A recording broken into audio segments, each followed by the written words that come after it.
इरादा करो एक भी रोज़ा नहीं छोड़ूंगा, सारे रोज़े रखूंगा।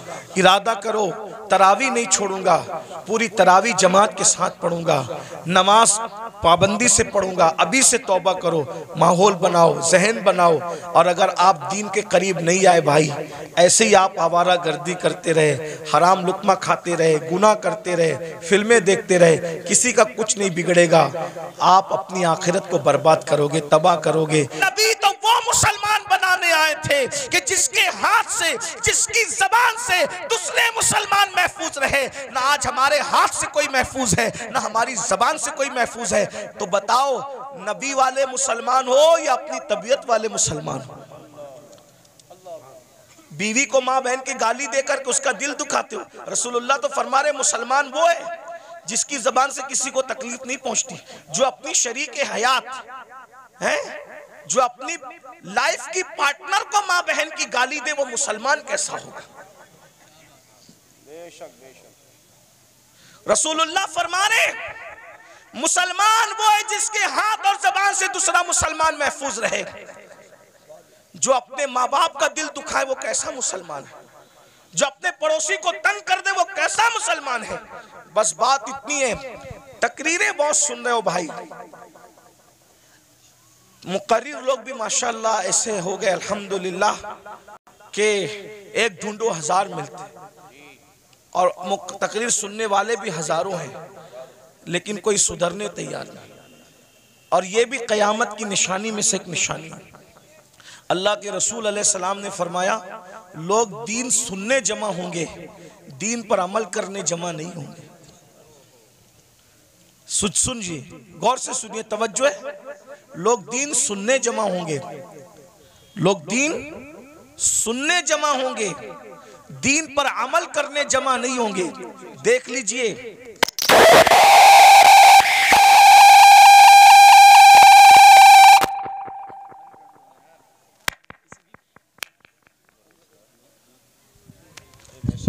किसी की बच्ची मदरसे में रह गई है, वो रो रही है, उसके माँ बाप जहाँ भी हैं वो अपने बच्चे को जाकर के ले ले। वो रो रही है, छोटी सी बच्ची।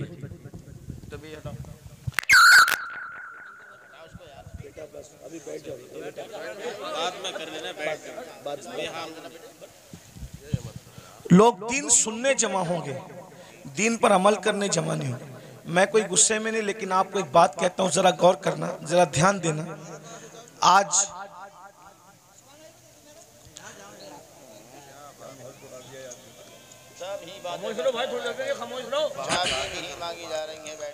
दुरूशी पढ़ने आप लोग सल्लल्लाहु अलैहि वसल्लम, सलातु व सलाम अलैका या रसूलल्लाह सल्लल्लाहु अलैहि वसल्लम। लोग दीन सुनने जमा होंगे, क़यामत की निशानियों में से एक निशानी है, दीन पर अमल करने जमा नहीं होंगे।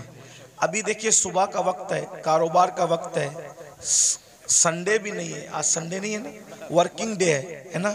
लेकिन आपको मैं सलाम करता हूँ, आप लोग आराम छोड़ के, नींद छोड़ के, दुकान छोड़ के, कारोबार छोड़ के आए, क्या सुनने के लिए? दीन सुनने के लिए। लेकिन अगर इनमें किसी को कहा जाए कि वादा करो कि आज के बाद तुम नमाज नहीं छोड़ोगे, तो हाथ नहीं उठेंगे लोगों के। और अगर हाथ उठ भी गए तो वो आज ही ज़ोहर से पहले वादा किया, लेकिन ज़ोहर में नहीं पहुंचेगा। ये हंसने की बात नहीं, ये दुख की बात है। ये यानी कि माज़ अल्लाह कहीं ना कहीं जलसा करना जो वो एक रस्म बन गया, कहीं बिजनेस बन गया, कहीं शो बन गया, ये हालात हो गए। हम अल्लाह को मुंह क्या दिखाएं? अल्लाह को मुंह दिखाना है भाई। अगर जज के सामने कल तारीख हो ना, तो बड़े बड़े लीडरों को रात को नींद नहीं आती कि सुबह अदालत में खड़े होना है जज के सामने। हालांकि दुनिया का जज रिश्वत लेकर भी फैसला बदल सकता है, दुनिया का जज मुंह देखकर फैसला कर सकता है, दुनिया का जज चेहरा देखकर फैसला कर सकता है, लेकिन वो आदिल जिसकी बारगाह में अंबिया भी कांपेंगे, जिसकी बारगाह में अंबिया उसके महबूब भी नफसी नफसी पुकारेंगे, जिसकी बारगाह में फरिश्ते भी कांपेंगे, थर थर कांपेंगे। अल्लाह कुरान में फरमाता है यौम यक़ूमुर रूह वल मलाइका सफ़्फ़न ला यतकल्लमूना इल्ला मन अज़िन, कि जिब्रील और सारे फरिश्ते अल्लाह की हैबत से थर थर कांपेंगे। अरे जहां जिब्रील भी कांप रहे होंगे, हम अल्लाह को क्या मुंह दिखाएंगे? ये जन्नत को जितना आसान और सस्ता समझ रखा है हमने आप लोगों ने, इतनी सस्ती नहीं है। महशर में पता चलेगा कि जो मुखलिस उलमा हमें नसीहत करते थे, हमें कान से सुन के दूसरे कान से उड़ा देते थे, हम उनकी बातों को नहीं लेते थे, उनकी बातों पर अमल नहीं करते थे, उस वक्त तो तुम पछताओगे, मगर उस वक्त का पछताना काम नहीं आएगा मेरे भाई। अगर होश के नाखून लेना है तो आज ले लो, संवरना है तो आज संवर लो, सुधरना है तो आज सुधर लो। एक बात मुझे याद आई, अब अगला उन्वान में नहीं पेश करता, 5 मिनट में अपनी बात पूरी कर लेता हूँ 5 मिनट के अंदर, इसलिए कि आप सब बहुत अच्छे से सुन रहे हैं, लेकिन कहीं ना कहीं हमारे अंदर कमी है कि कुछ लोग यहाँ पे मेरे करीब गड़बड़ कर रहे हैं, उनको इसकी बात की अहमियत नहीं है। तो कोई बात नहीं, मैं 5 मिनट में बात पूरी कर लेता हूँ।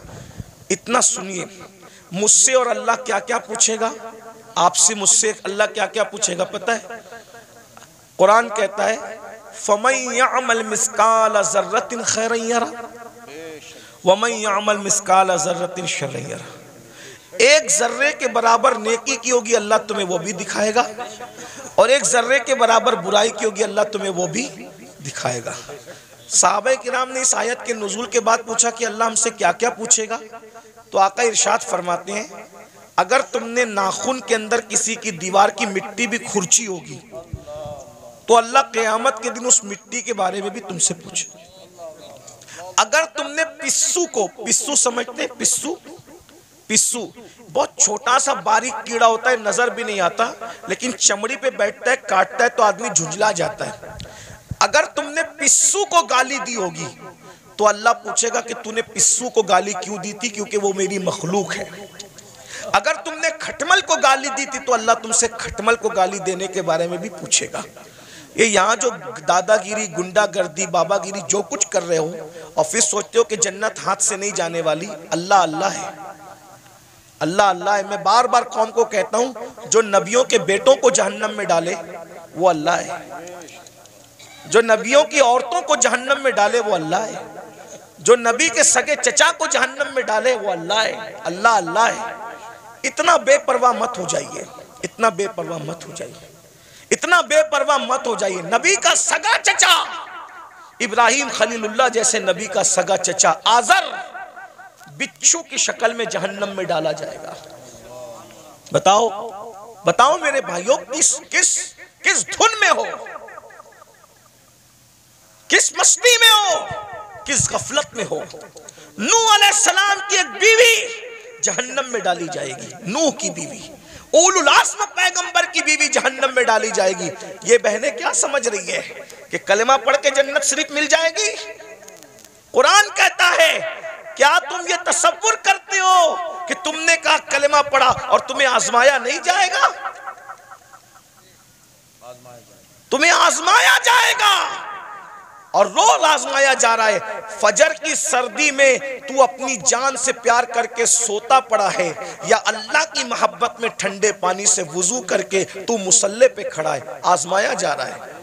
आज अपनी जान की मोहब्बत में सर्दी में नरम नरम बिस्तर पर सोने वालों, जहन्नम में जलने के लिए तैयार हो जाओ।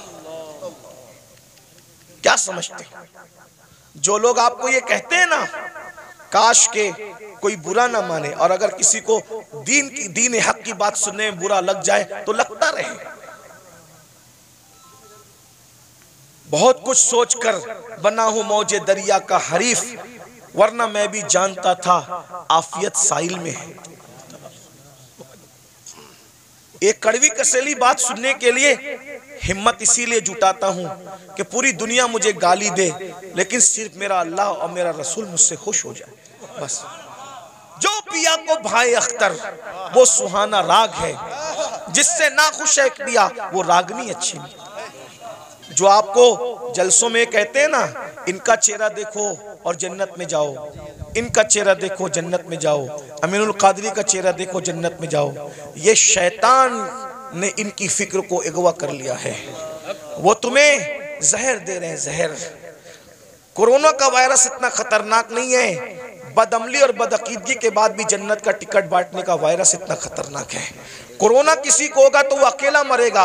ये गंदगी जो आएगी ना कि बेअमली के बाद भी, जिना के बाद भी, बदकारी के बाद भी, हरामकारी के बाद भी सिर्फ सलीम मियाँ को देखो जन्नत में जाओ, अमीनुल कादरी को देखो जन्नत में जाओ, और मुफ्ती साहब को देखो जन्नत में जाओ। मेरे भाई, जिनको देख देख करके जन्नत बांट रहे हो, क्या तुम्हारे पास कोई गारंटी है कि ये लोग भी जन्नत में जाएंगे? हैं? बताओ ना। खिलवाड़ न करो। ये कौम बहुत भोली है, ये हमारी बातों पर यकीन करती है, लेकिन मेरी कौम के नाज़िमों, मेरी कौम के वाइजों, उलमा नहीं करते। जो वाकई आलिम रब्बानी वो ये काम नहीं करता। उसको पड़ी नहीं एक प्रोग्राम की, कोई बुलाए तो बुलाए, कोई नहीं बुलाए तो बुलाए। जिन्होंने धंधे पानी शुरू कर रखे हैं वो तुम्हारी चापलूसियां करते हैं और तुम भी नारे लगाते हो, इनको देखो जन्नत में जाओ। और फिर उसके बाद आप सिर्फ जब देख करके जन्नत मिलेगी, कोई बेवकूफ है फजर पढ़ने के लिए उठेगा? कोई बेवकूफ है जो चेहरे पे दाढ़ी रखेगा? कोई बेवकूफ है जो मुसल्ले पे रोएगा? अरे तुमने किसको देखा? सलीम मियाँ का नाम इसलिए ले रहा हूँ कि ये मेरा भाई है, बुरा नहीं मानेगा मेरा भाई, मैं जानता हूँ अब मेरा हक है। आपने सलीम मियाँ को देखा ना, आपने अमीनुल कादरी को देखा, आपने मुफ्ती साहब को देखा ना। आओ मैं उसकी बात करूं जिसने सलीम मियाँ को नहीं, सलीम मियाँ के जद्दे करीम को देखा। किसको? किसको? खुदा को देखने वाली जो आंखें हैं वो मुस्तफा जाने रहमत की आंखें हैं। सैयदना फारूक आजम ने रसूलुल्लाह को देखा, बार बार देखा, हर बार देखा, जंग में देखा, अमन में देखा। अरे उमर तो ऐसे नमाजी थे कि पहली सब में नमाज पढ़ते थे, फिर भी हालत नमाज में कंकियों से नबी का चेहरा देखते थे। ऐसा नबी को देखने वाला, ऐसा नबी को देखने वाला।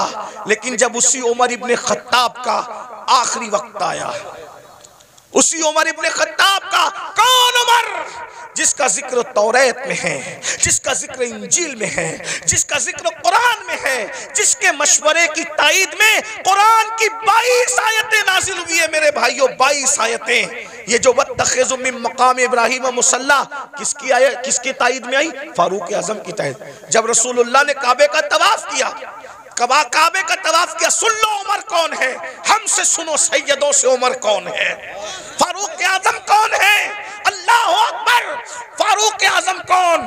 जब रसूलुल्लाह ने काबे का तवाफ किया तो सहाबा से मशवरा किया कि वाजिबुत तवाफ जो नफिल नमाज है कहाँ पढ़ी जाए। सहाबा का दिल खुश करने के लिए किसी ने कहा काबे के अंदर पढ़िए, किसी ने कहा हतीम में पढ़िए, किसी ने कहा यहाँ पढ़िए, किसी ने कहा वहाँ पढ़िए। फारूक आजम ने कहा या रसूल अल्लाह, जहाँ आपके दादा इब्राहिम अलैहिस्सलाम के कदम का निशान है वहाँ पर आप नमाज अदा कीजिए। अभी उमर ये कह रहे थे कि जिब्रील आ गए, कहने लगे वत्तखिज़ु मिन मकाम इब्राहीम मुसल्ला, जहाँ आपके दादा इब्राहिम के कदमों का निशान है उसको अपना मुसल्ला बना लीजिए।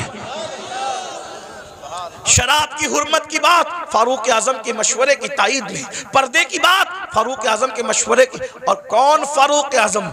जिसके बारे में कहा मेरे बाद अगर कोई नबी होता उमर इब्ने खत्ताब होता। कौन फारूक आजम? जब फारूक आजम आ रहे हैं, जिब्रील अलैहिस्सलाम रसूलुल्लाह की बारगाह में मौजूद हैं, तो जिब्रील ने फारूक आजम को देख के मुस्कुराया। मेरे सरकार ने कहा क्यों मुस्कुरा रहे हो जिब्रील? हुजूर आपका यार उमर आ रहा है। तो आका ने फरमाया क्या मेरे उमर को आसमान वाले भी पहचानते? मेरे उमर को आसमान वाले भी पहचानते? तो जिब्रील अलैहिस्सलाम कहते हैं हुजूर जमीन वालों से ज्यादा उमर को आसमान वाले पहचानते।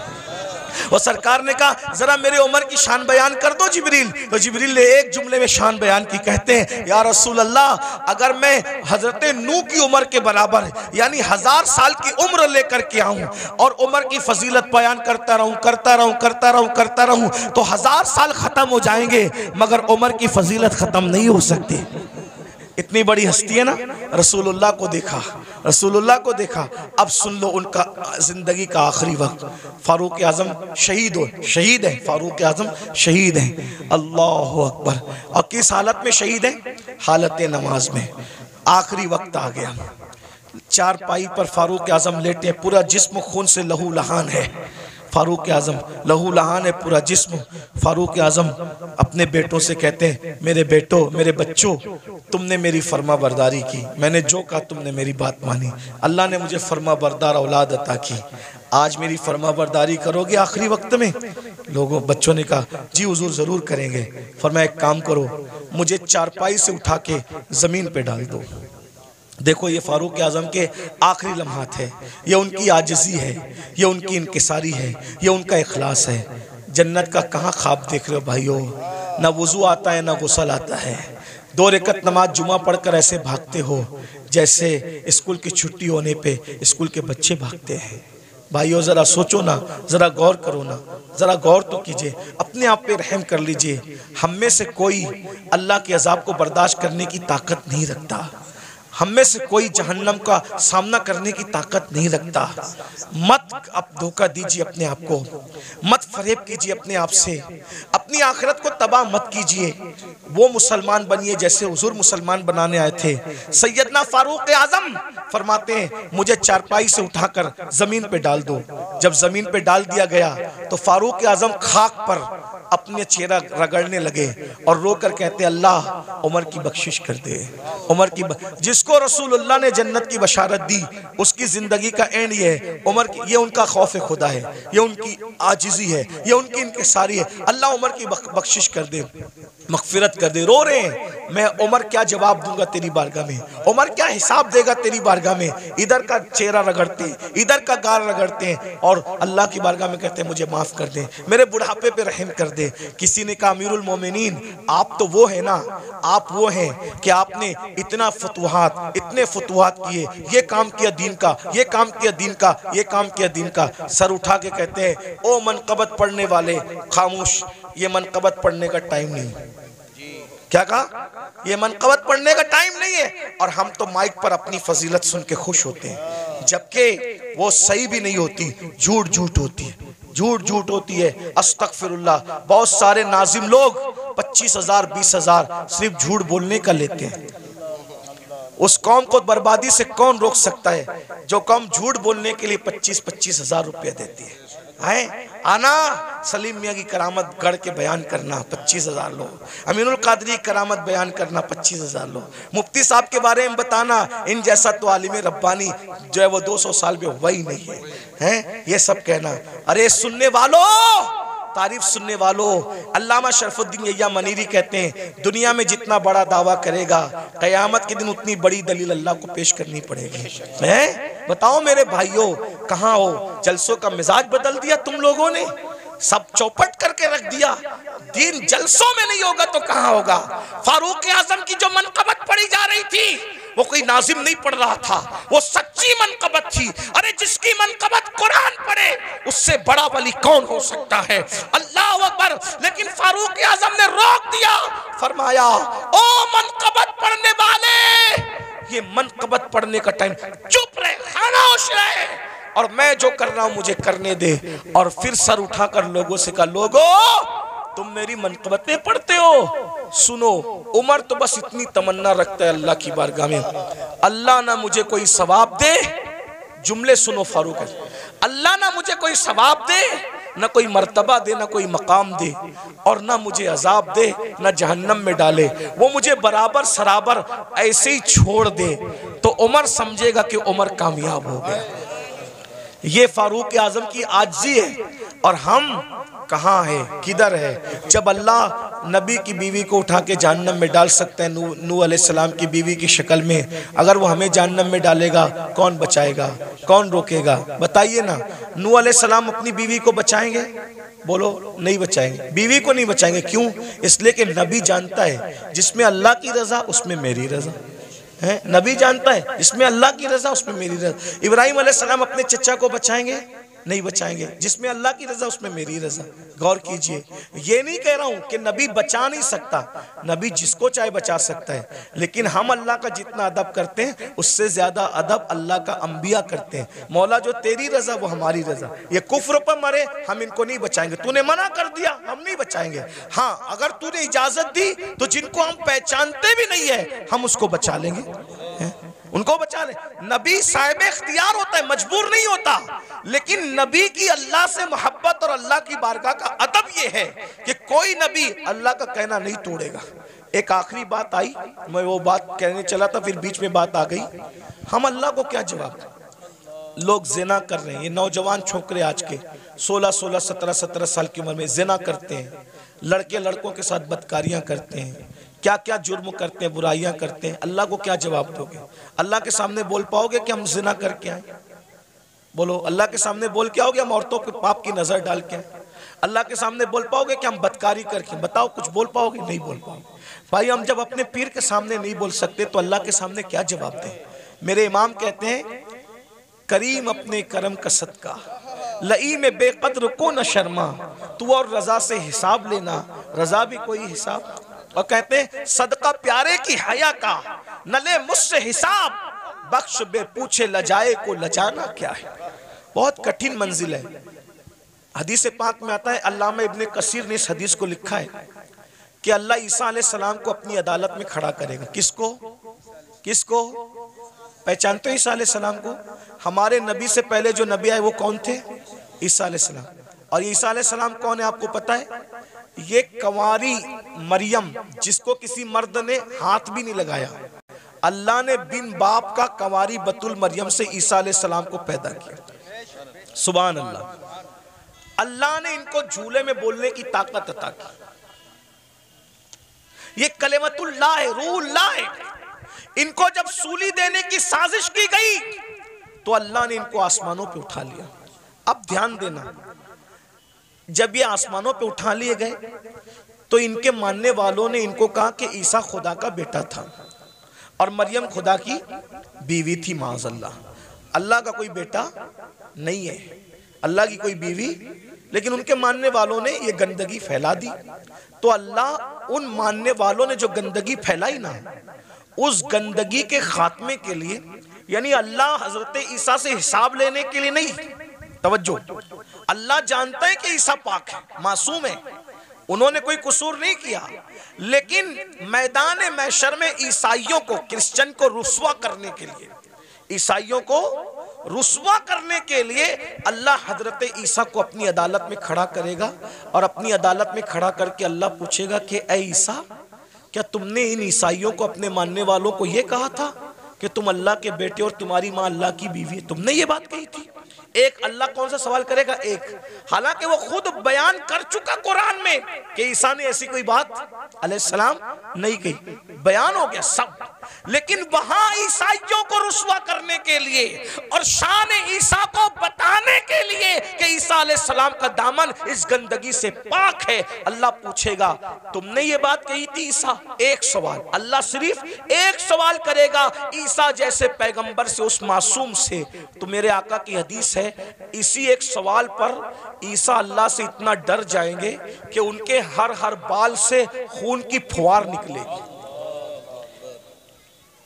हर हर बाल से खून की फुहार। अल्लाह ने मुझसे सवाल कर लिया, मैं जवाब क्या दूं? अब बताएं, जब मासूम से अल्लाह सवाल करे तो उनके बाल बाल से खून की फुहार निकलेगी। पूरी जिंदगी हमने नमाज नहीं पढ़ी, अल्लाह पूछेगा तूने नमाज क्यों नहीं पढ़ी थी? क्या जवाब होगा? हैं? क्या जवाब? रात के 3-3 बजे तक गंदी फिल्में देखते थे, क्या जवाब होगा? दोस्ती लड़कों से इसलिए करते थे कि उनके साथ बदकारी करें, हैं? कौमे लूत का अमल करें।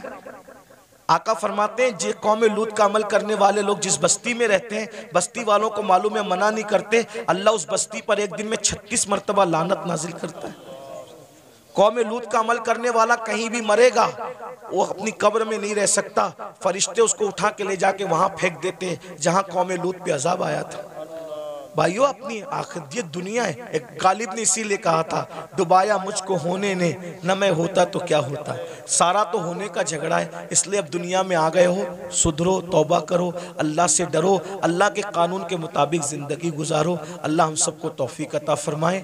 और आप सबको ये बात देखो, किसी भी जलसे में जाओ, चाहे मैं आऊँ, चाहे कोई भी आलिम आए, कोई पीर आए, ये जो आप लोगों के अंदर ये आदत पड़ गई ना सेल्फी की, ऐसे धक्का दे करके कहते हो वो करो, अदब कहाँ गया? मेरा अदब मत करो, मैं तो कोई काबिल ही नहीं, मेरी अपनी बात नहीं कर रहा हूँ। लेकिन जो अल्लाह वालों को ऐसे कोनी मार करके ऐसे सेल्फी ले रहे हो, इस सेल्फी से क्या होगा? पहले के लोग, इन बूढ़ों से पूछो, अल्लाह वालों से मिलते थे तो दुआ कराते थे, दुआ करा। क्यों?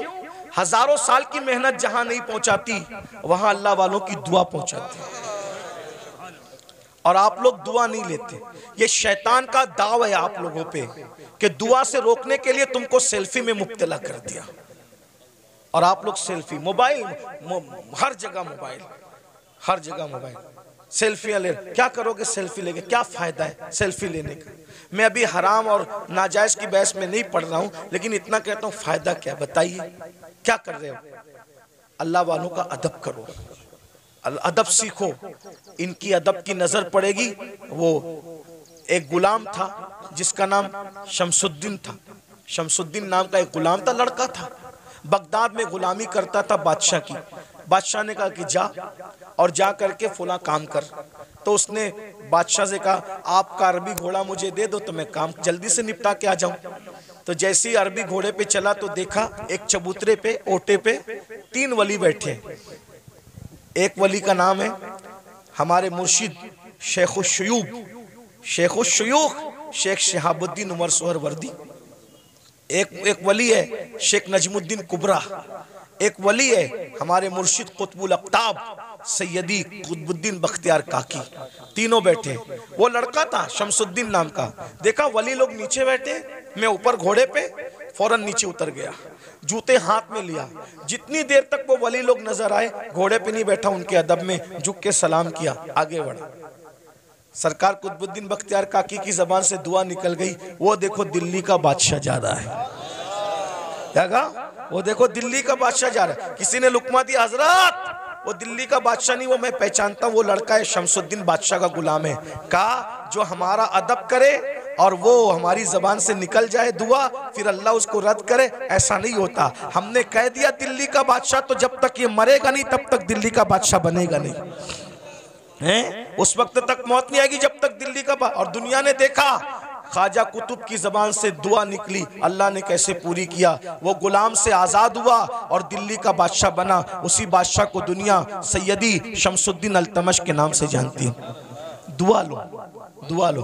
ये जो हंगामा का माहौल रहता है, इधर धक्का दे उधर धक्का दे, ऐसा मत करो। हमें कोई बुरा नहीं लगता, हम आपस में डिस्कस करते हैं, तुम लोग जो करते हो मोहब्बत में करते हो।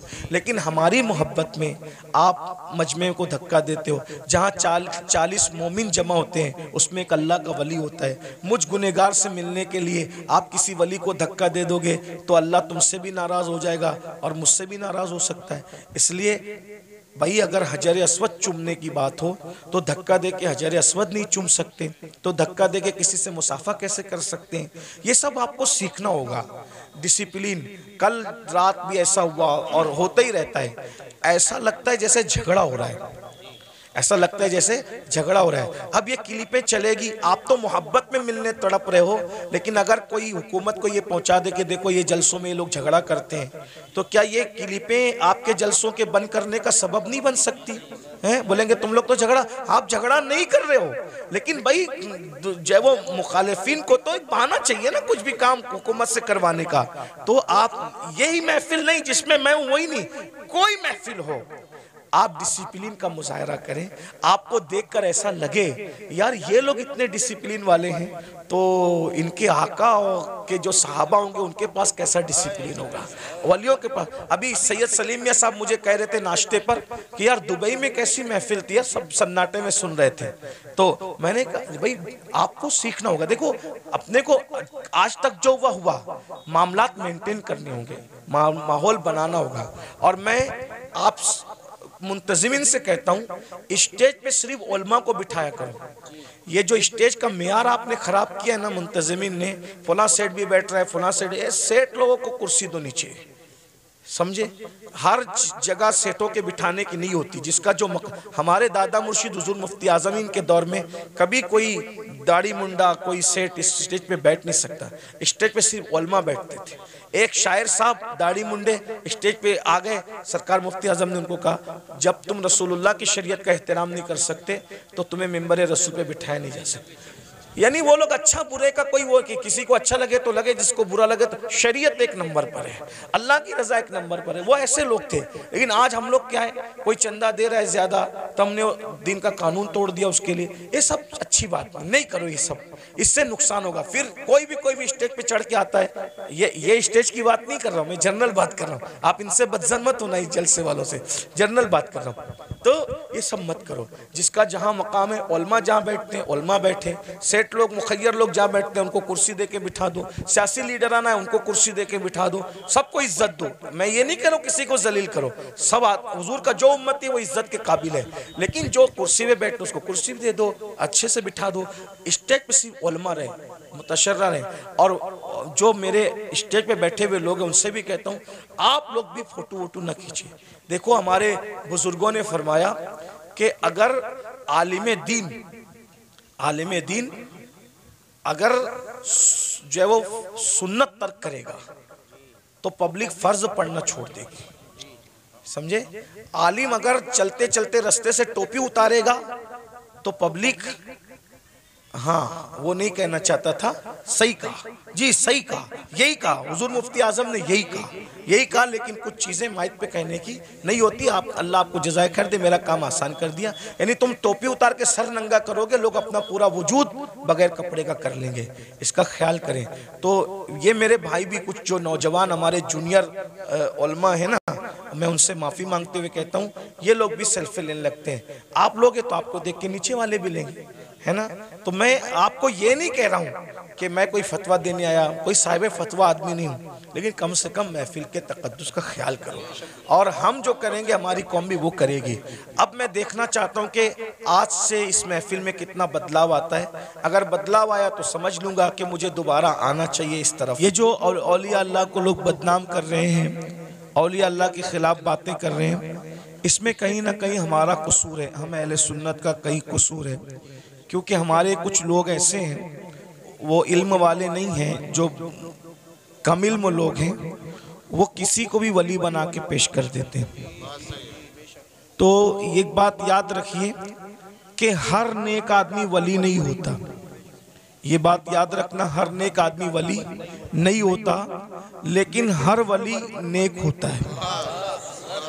तो बेशक हम लोग अपने पीर लोग की मोहब्बत में या अपने मुकर्रिर लोग की मोहब्बत में कहते हैं कि यार मेरा पीर वली है जी, तो हम आपके लिए वली है, लेकिन आप उसको पूरी दुनिया से वली मत मनवाइए, क्योंकि उसके अंदर कुछ कमियां भी हो सकती है। जी जी जी। जैसे मिसाल के तौर पर मुकर्रिर लोगों को देखा, यानी हमारे यहाँ इतना बड़ा दिल है ना मेरी कौम का, हर मुकर्रिर खतीब आजम, जी जी जी, हर आलिम अल्लामतुद दहर, हर पीर शेखुल मशाइख, ये आदत छोड़ दीजिए जी। देखिए, एक होता है अकीदत और एक होता है अकीदा। अकीदत के लिए कोई दलील नहीं चाहिए, लेकिन अकीदे के लिए दलील चाहिए। जैसे अकीदत, मैं मेरे अब्बा को किबला कहूँ, काबा कहूँ और जो भी कहना है कहूँ, ये अकीदत है। लेकिन ये सिर्फ मेरे लिए, अकीदत सिर्फ मेरे लिए। लेकिन जब मैं किसी चीज को अकीदे के तौर पे पेश करूंगा तो उसके लिए कुरान और हदीस की दलील चाहिए, है ना। तो हम लोगों ने क्या किया कि ये औलिया अल्लाह का मामला सिर्फ अकीदत का नहीं था, बल्कि इसका ताल्लुक तो अकीदे से था। हम लोगों ने क्या किया, जो लोग गांजा पी रहे हैं उनको भी वली कहना शुरू किया, जो चरस पी रहे हैं उनको भी वली कहना शुरू किया, जो नंगे धड़ंगे फिर रहे हैं उनको भी वली कहना शुरू किया। और कुछ लोगों ने मफाद परस्ती की बुनियाद पर कि चंदा खूब आएगा तो उर्स, सबका उर्स, जो पीर मर रहा है उसका उर्स हो रहा है और उसके बारे में कुछ बका जा रहा है, सबके गुंबद बन रहे हैं। मैं किसी को टारगेट करके नहीं कह रहा हूँ जी हजरत, अल्लाह की कसम उठा के कहता हूँ, आप बुरा मत मानना कि किसी भी आदमी को टारगेट करके तकरीर करने को हम गीबत समझते हैं, लेकिन गुंबद सबके नहीं बनते, बेशक बेशक, उर्स सबके नहीं होते। गुंबद सिर्फ वलियों के बनते हैं, उर्स भी सिर्फ अल्लाह वालों के होते हैं। बेशक बेशक। मगर हम लोग कुछ भी कर रहे हैं, वजह उर्स करो, पैसा इकट्ठा करो, गुंबद बनाओ, पैसा इकट्ठा करो, मज़ार बना के मुजावरी करो, पैसा इकट्ठ। अगर हम पैसे के चक्कर में अपने दीन को मशकूक कर देंगे हम तो मर जाएंगे, लेकिन अगर ये दीन मशकूक हो गया माज़अल्लाह कुछ लोगों की नज़र में और वो दीन से मुतनफ़िर हो गए, दीन छोड़कर चले गए, तो उसका जिम्मेदार कौन होगा? आज मैं आपके सामने वली कौन होता है उसको पेश करता हूँ, अपनी तरफ से नहीं। हमारे मुर्शिद कुतुबुल अक़ताब, गौसुल अग़वास, शेखुल शुयूख, गयासुल कौनैन सैयदना शेख अब्दुल कादिर जिलानी रदी अल्लाह ताला इरशाद फरमाते हैं, गौस पाक फरमाते हैं, जब तक किसी इंसान के अंदर 12 सिफात पैदा न हो जाए उस वक्त तक वो अल्लाह का वली नहीं हो सकता। देखो मैं जो आमतौर पे जो मैं तकरीर करता हूँ आज उस तरह तकरीर नहीं कर रहा हूँ। मैं चाहता हूँ कि ये जो नौजवान जो चेहरे मुझे नज़र आ रहे हैं इनमें बहुत ज़्यादा लोग संजीदा हैं। तो हम लोग क्या करते हैं पता है, इंसान देखकर पुड़ी बांधते हैं। समझ में आती है बात? यानी जैसा मजमा होता है उसी के मुताबिक हम चाहते हैं तकरीर करें। आप लोग शोर नहीं कर रहे हो ना, तो हम भी शोर नहीं करेंगे, आपको अच्छे से सुनाएंगे। लेकिन आप गौर करना इस पर। मैं नहीं कह रहा हूँ, जिस गौसे आजम के दर से विलायत बढ़ती है, जो खुद वली बनाता है, बेशक हक है, तो वो खुद फरमा रहे, जब किसी इंसान के अंदर 12 चीजें जमा होती है तब वो अल्लाह का वली होता है। बेशक 12 में से एक भी अगर कम हुई तो वो नेक तो हो सकता है मगर वली नहीं हो सकता, है ना? बेशक बेशक। अब इसका अब कौन वली होता है, तब मुर्शिद गौस पाक की बात सुन लो जल्दी से, बहुत टाइम भी नहीं लूंगा। फरमाते हैं वली में 2 सिफात अल्लाह की होती है, यानी वो अल्लाह की 2 सिफात का मज़र होता है, वो रसूलुल्लाह की 2 सिफात का मज़र होता है, वो सिद्दीक़ अकबर की 2 सिफात का मज़र होता है, वो फारूक आज़म की 2 सिफात का मज़र होता है, वो उस्मान गनी की 2 सिफात का मज़र होता है, बेशक बेशक, वो मौला अली की 2 सिफात का मज़र होता है, यानी चारों खुलफा की 2-2 सिफात कितनी हो गई? 8। रसूलुल्लाह की 2 सिफात कितनी हो गई? 10। अल्लाह की 2 सिफात कितनी हो गई? 12। यानी जब तक वो 12 सिफात का मज़र ना हो जाए उस वक्त तक वो अल्लाह का वली नहीं होता है। अब सैयदना गौसे पाक ने चारों खुलफा की 2-2 सिफात बयान की। मतलब क्या बयान किया? वली न कभी राफजी बन सकता है, न वली कभी नासबी बन सकता है, वली नासबी भी नहीं बन सकता, राफजी भी नहीं बन सकता। जो वली बनेगा वो अहले सुन्नत व जमात में से बने। क्या बात है हज़रत, माशाअल्लाह माशाअल्लाह। नासबी की अहले बैत से नहीं जमती है, नासबी की अहले बैत से नहीं जमती, और राफजी की सिद्दीक़ उमर से नहीं जमती। हालांकि जब तक इनकी सिफात पैदा न करे उस वक्त तक वो वली नहीं हो सकता। इसीलिए पूरी दुनिया के अंदर पूरी उम्मत जिनकी विलायत पर मुत्तफिक है, सारे वलियों को पढ़कर देख लो, सबका ताल्लुक न नासबियों में होगा न राफजियों में होगा। हर वली आपको सिर्फ और सिर्फ अहले सुन्नत व जमात में नजर आएगा। हक है, बेशक बेशक, जिंदाबाद जिंदाबाद, माशाअल्लाह।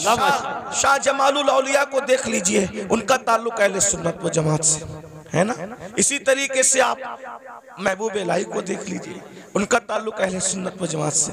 इसी तरह कुतुबुद्दीन बख्तियार काकी को देख लीजिए, उनका ताल्लुक अहले सुन्नत व जमात से। सैयदना मखदूम अशरफ जहांगीर सिमनानी को देख लो, उनका ताल्लुक भी अहले सुन्नत व जमात से है। 90 लाख मुनकिरों को ईमान की दौलत अता करने वाले गरीब नवाज का ताल्लुक भी अहले सुन्नत व जमात से। वाह वाह वाह, माशाअल्लाह। अब आपको पता चला जिनके अंदर वली जैसे हीरे हैं वो सिर्फ और सिर्फ अहले सुन्नत व जमात है।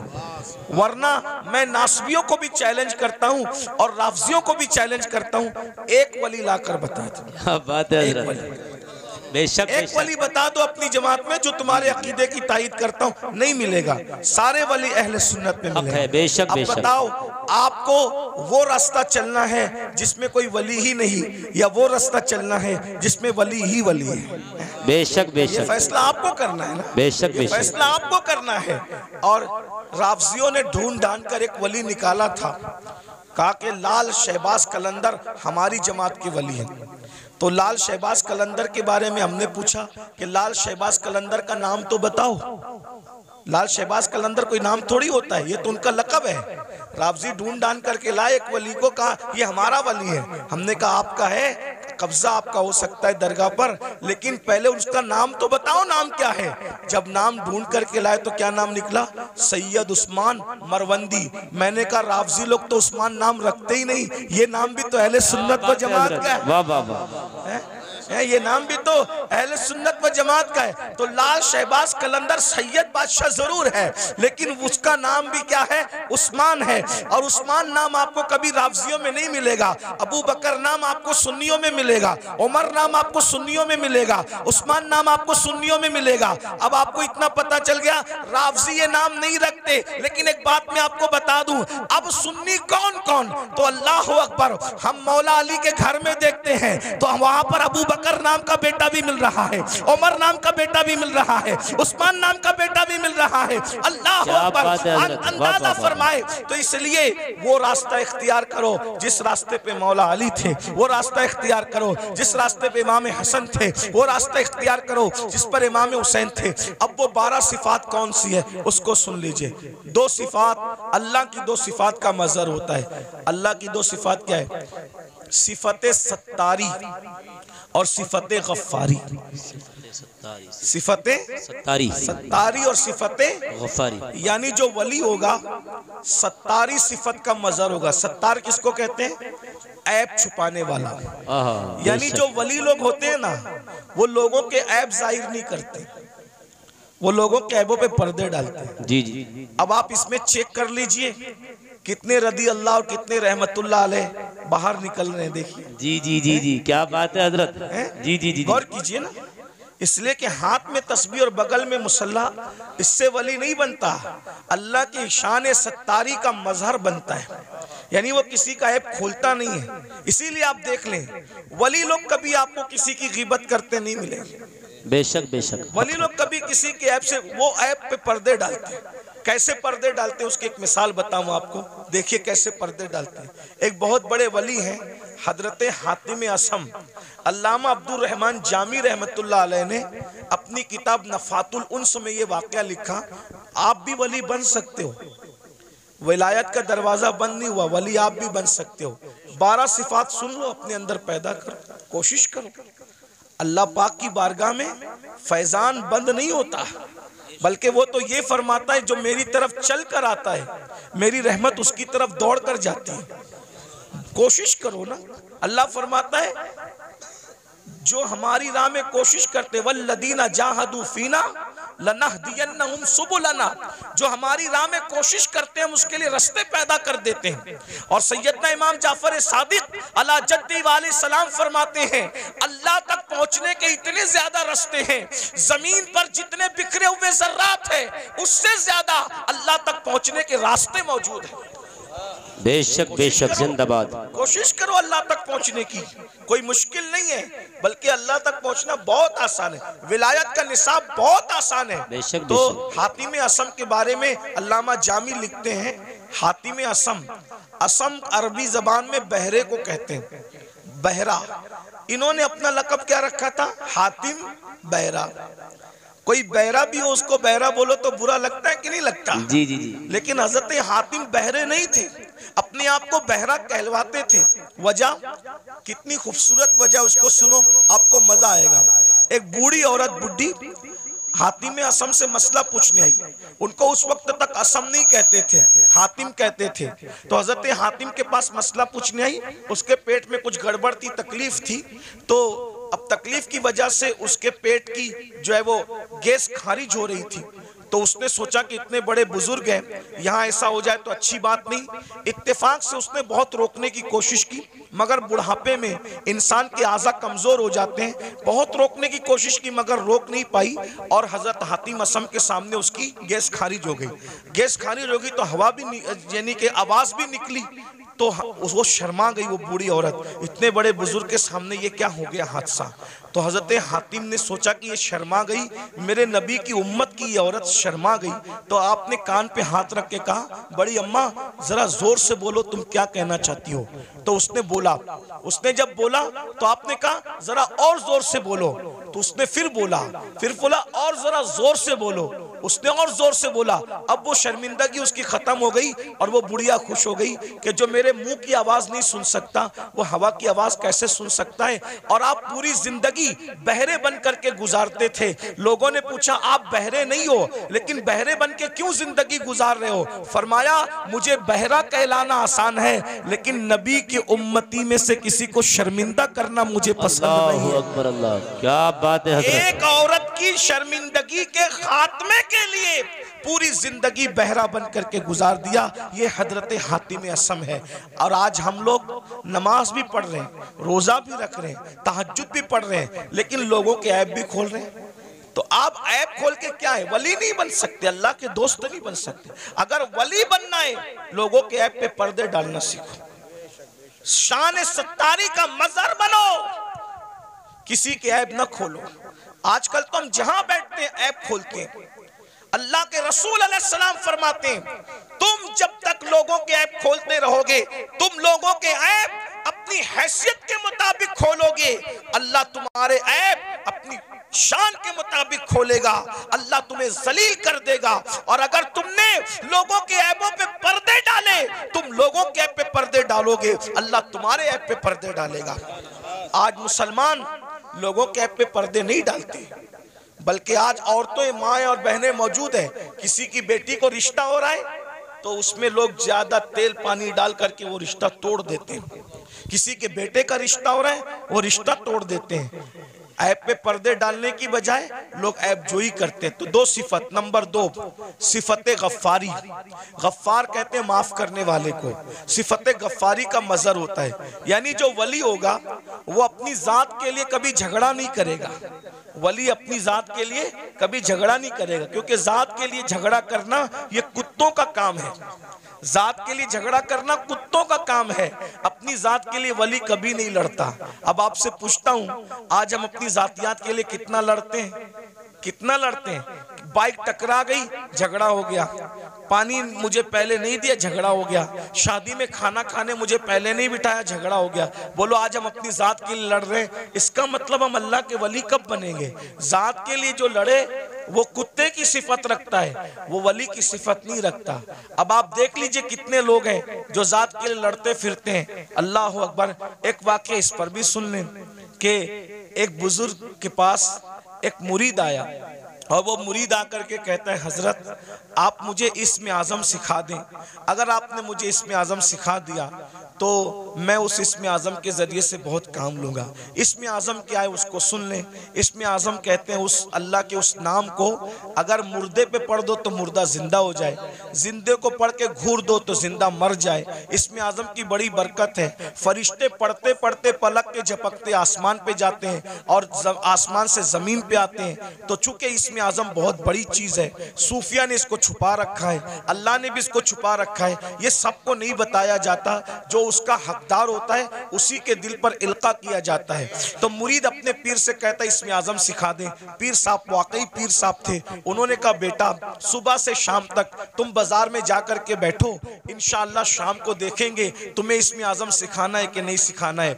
वो सुबह से शाम तक बाजार में बैठे तो क्या देखा, बाजार में बहुत करप्शन हो रहा है, खूब जुल्म हो रहा है, कोई किसी का पुरसान हाल नहीं है। सुबह से लेके शाम तक एक दूसरे पे जुल्म हो रहा है। वो बार बार हाथ मारते थे अपनी रान पर, मुर्शिद ने अच्छा नहीं किया, पीर साहब ने अच्छा नहीं किया, काश के मुझे इस्म आज़म सिखा देते तो अभी ये जुल्म करने वालों को घूर देता, मार डालता, तबाह कर देता, बर्बाद कर देता। सुबह से शाम तक यही होता रहा।